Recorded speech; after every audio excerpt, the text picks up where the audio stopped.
বড্ড তেজ হয়েছে না তোর? আজ তোর তেজ খুঁজিয়ে দেবো আমি। মুখ খোল, মুখ খোল। খুলছিস কি? চাল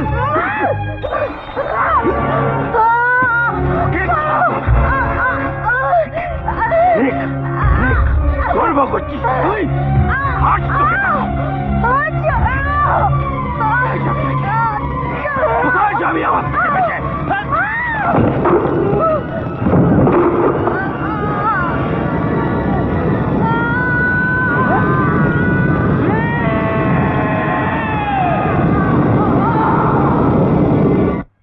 সাইড দিন, একটু সাইড দিন, দেখি দেখি ছবিটা তুলতে দিন। সাবধানে সাবধানে। কখন ব্যাপারটা সব ঠিক হয়ে যাবে, চিন্তা করো না। একটু সরে যান, সব ঠিক হয়ে যাবে, চিন্তা করো না। ঘটলো ঘটনা ঘটলো কি? এতখানি পুরো গেল কি করে? সন্তোষ দা, সন্তোষ দা আসি, বলুন। বলছি সকালের রোগী মোটামুটি সব দেখা শেষ। হ্যাঁ, তুমি বিকেলটা একটু সামলে নিও। ঠিক আছে। আর আমার কলকাতা থেকে ফিরতে একটু রাত হবে। ওষুধপত্র কেনাকাটার আছে। এই নিন, এই একটা ট্যাবলেট দুপুরে খাওয়ার পর, আরেকটা রাত্রে খাওয়ার পর। আর 2 দিন বাদে আমার সঙ্গে দেখা করবেন। আচ্ছা বাবু। তারপর সিরাদার বাড়িতেও একবার যাওয়ার আছে। ও নার্সিংহোম থেকে ফিরলো কিনা, কেমন আছে, কিছুই তো জানি না। ও সিস্টার, বলুন। এক্সকিউজ মি, এখানে সিরাদা কোন রুমে আছে বলতে পারেন? সিস্টার আপনি যান, ওনার সাথে দেখা করা বারণ। সেটা আমি বুঝবো। তার মানে? না মানে কোনটা বারণ আর কোনটা বারণ নয় সেটা আমি খুব ভালো করেই জানি।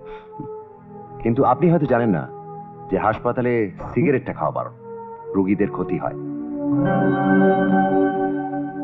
এক্সকিউজ মি, হাসপাতালে ফুল নিয়ে আসাও ঠিক না। জানেন এর মধ্যে অনেক পোকামাকড় থাকে, বিষাক্ত, রোগীদের তাতে ক্ষতি হয়। তাহলে তো হাসপাতালে বিষাক্ত মানুষজনেরও আসা উচিত নয়। কাগজে পড়লাম শ্রীরাধা নাকি আপনারই বাড়িতে গিয়ে গায়ে আগুন লাগিয়ে আত্মহত্যা করার চেষ্টা করেছিল। আপনি আমাকে চেনেন নিশ্চয়ই। আপনি তো সেই রাতারাতি বিখ্যাত হয়ে যাওয়া চিত্র পরিচালক সৌম্যব্রত মজুমদার, যিনি স্বামীকে দিয়ে স্ত্রীকে ধর্ষণ করিয়ে অনেক পুরস্কারও পেয়েছেন। স্বামী যদি স্ত্রীকে জোর করে তার ইচ্ছের বিরুদ্ধে তাকে ভোগ করে, তাহলে সেটাকে ধর্ষণই বলে। কোন নারীকে তার ইচ্ছের বিরুদ্ধে ছবিতে পণ্য করতে চাইলে, তাকে নগ্ন করতে চাইলে, সেটাও বোধহয় ধর্ষণের পর্যায়ে পড়ে, তাই না?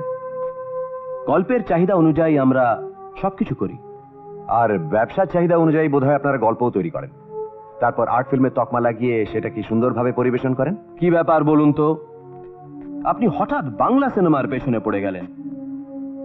আপনি ফিল্ম ক্রিটিক? মোটেই না।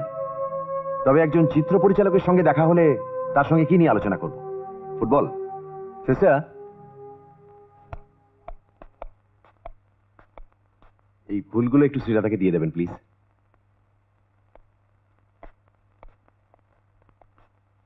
ম্যাডাম। সমব্রত বাবু, সারা পৃথিবীতে মানুষ মানুষকে শুভেচ্ছা জানায় ফুল দিয়েই, সিগারেটের ধোঁয়া দিয়ে নয়। আর এই ফুলের মধ্যে বিষাক্ত পোকামাকড়ের জন্য যদি শ্রীরাধার কোনো ক্ষতি হয়, সেই দায়িত্বটা আমিই নেব। সেই বিশ্বাসেই কিন্তু ফুলগুলো পাঠালাম। আমার বিশ্বাস আমার কাছে, আপনার বিশ্বাস আপনার কাছে। সে তো বটেই।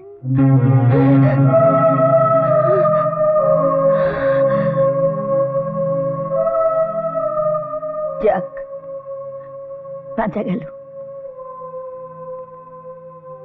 আর কোন শয়তান আমার রূপ, আমার চেহারাকে নিয়ে পণ্য করতে চাইবে না। সৌম্যব্রত, যাও, তোমার গল্পে আমার মেয়ের চরিত্রে শ্রবণাকে নিয়ে তোমার শেষ ঠিকানা শেষ করো। যাও, এখান থেকে চলে যাও। Shri, I'm sorry, Sri. I'm really very sorry, Sri. আমি জানি না যে আমি শেষ ঠিকানা শেষ করতে পারবো কিনা,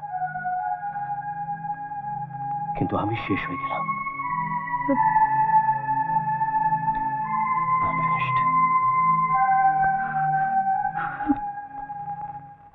শ্রীরাধা, শ্রীরাধা, আরে তৃষা, তুই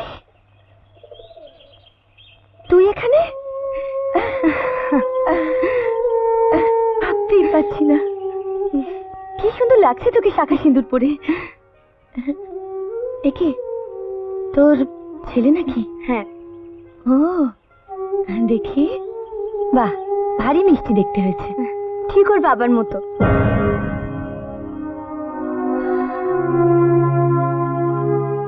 কি নাম রেখেছিস? নাম বলো। সুধাংশু। ছাড়ো না, আমি ওতে ধরবো। যাও ধরো। এই তারা আম্মা, উড়ে গেলে? দেখো কান, ওঠো ওঠো। তোর সব খবরই এখন কাগজে পাই। তুই এখন সিনেমার নায়িকা। তোর গায়ে আগুন লাগার খবরটাও কাগজেই পড়লাম। খুব বেশি পড়িনি তো, সামান্যই, অল্পই দাগ হয়েছে। অল্পই হোক বা বেশি হোক, দাগ দাগই। তা সে শরীরেই লাগুক কিংবা জীবনেই, সে দাগ কখনো মুছে যায় না।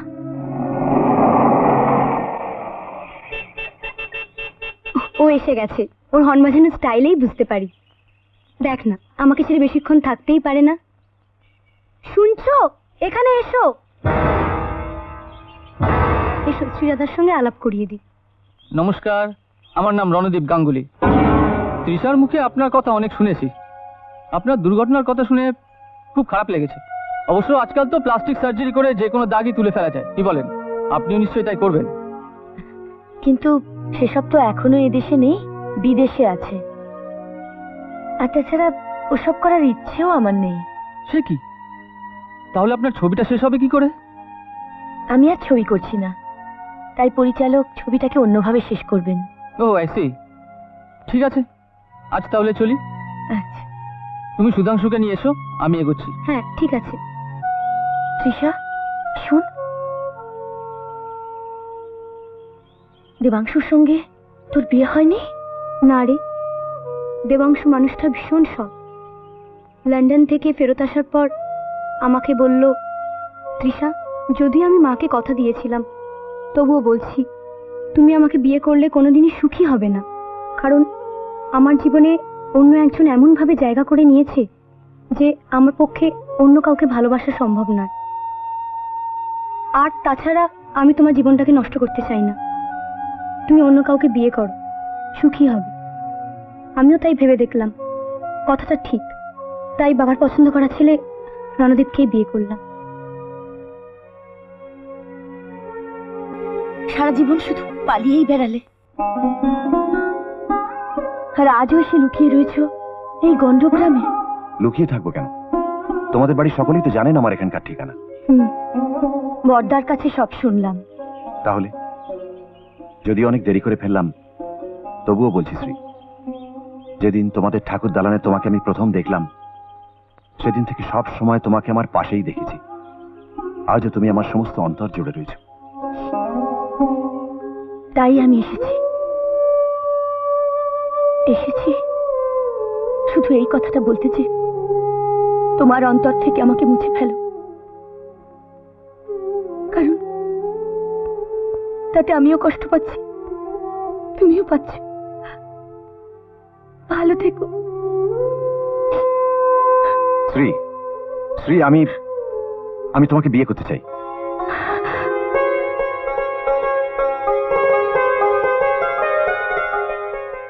শুধু সহধর্মিণী হিসেবে নয়,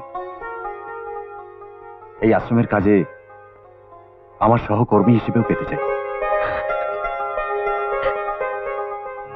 খুব ইন্টারেস্টিং। সত্যি মামুনি, তোমার জীবনে এত ঘটনা, এত ইনসিডেন্ট, ভাবতে অবাক লাগে। কত ঠিকানা বদলে বদলে এট লাস্ট তুমি শেষ ঠিকানায় পৌঁছেছ। হ্যাঁ, সেটা সম্ভব হয়েছে তোর বাপির জন্যে। তোর বাপির ইচ্ছে ছিল তোকে ডাক্তার করবে, আর তুই তার সেই ইচ্ছেটাকে পূরণ করেছিস। সত্যি মা, তোকে নিয়ে আমরা খুব খুশি। তাতে আমার কোন উপকারটা হচ্ছে শুনি? দিনরাত মায় বেটিতে গপ্প করা ছাড়া দেবী আমার কোনো কাজ করে বলে তো মনে হয় না। বাপি, তুমি কিন্তু আমাকে শুধু শুধু বকছো। ভুলে যেও না, আমরা 2000 সালের মেয়ে। আমাদের কাছে সব থেকে আগে কাজ, তারপর অন্য কিছু। তোমার কোন কাজটা করিনি বলো তো? ঠিক তাই, দেবীর এই বদনাম তুমি করতে পারো না। আমি যে তোকে বলেছিলাম রাখালের বউয়ের বাচ্চা হবে, সেখানে একবার যাস, গিয়েছিলি? ইয়েস ডক্টর, আমি সেখান থেকে একটু আগে এলাম। রাখালের বউয়ের ছেলে হয়েছে, মা ছেলে দুজনেই ভালো আছে। তারপর এসে আমি তোমার আর মায়ের গোপন কথা শুনলাম। এক্সকিউজ মি,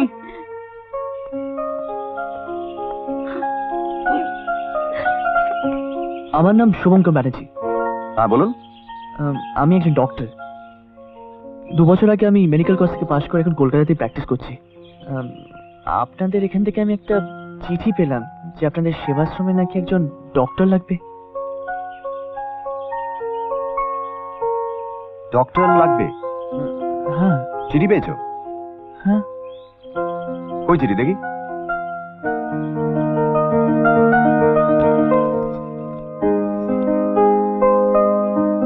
চিঠি পাড়ার কি আছে? উনি তো আর মিথ্যা কথা বলছেন না।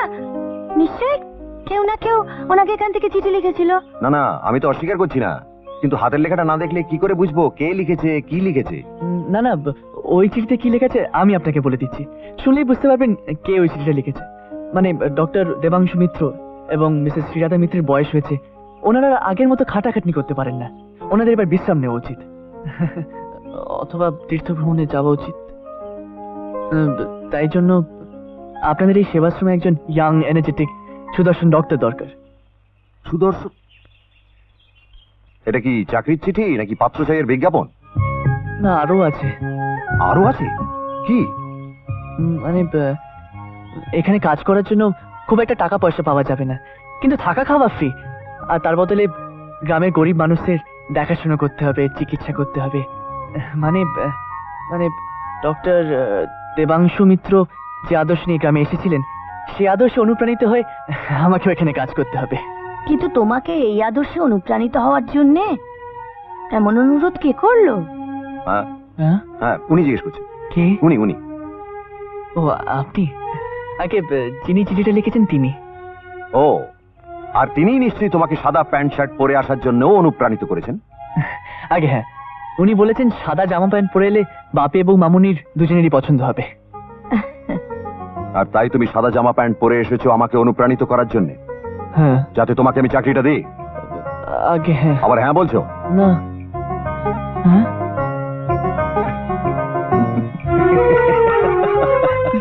স্টুপিড একটা। হ্যাঁ, সত্যি স্টুপিড একটা। একটা কথা বুঝিয়ে বলতে পারো না? তুমি তো বলতে বলেছিলে। শ্রী, কিছু বুঝলে? বুঝলাম।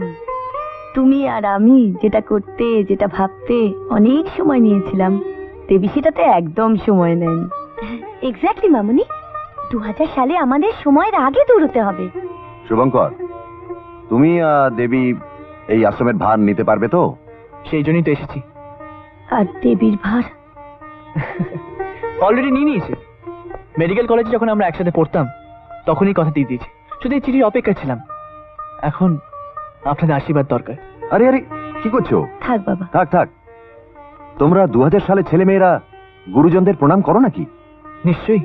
দেখুন, বছর পাল্টাতে পারে, যুগ পাল্টাতে পারে, কিন্তু যেমন জন্মদাতা বাবা মা পাল্টায় না, ঠিক তেমনি মানুষের নিজস্ব ঐতিহ্য, সংস্কৃতি এগুলোও পাল্টায় না, তাই না? ঠিক বলেছো বাবা, খুব খাঁটি কথা বলেছো। বেশ, তাহলে নতুন প্রজন্মের হাতেই তুলে দিলাম আমাদের ভবিষ্যৎ। পুরনো যুগকে নতুন করে সাজাও তোমরা। পুরনো ভিতের উপর গড়ে তোলো নতুন ইমারত। মামুনি, তুমি খুশি তো? খুব খুশি মা। দিদু ঠিকই বলেছিলেন, ঈশ্বর করুণাময়, শেষ পাতে তিনি দই মিষ্টি নিশ্চয়ই দেবেন। বাবা মার খুশি, সুখ, শান্তি, আনন্দ সবকিছুই বেঁচে থাকে তার সন্তানের মধ্যে।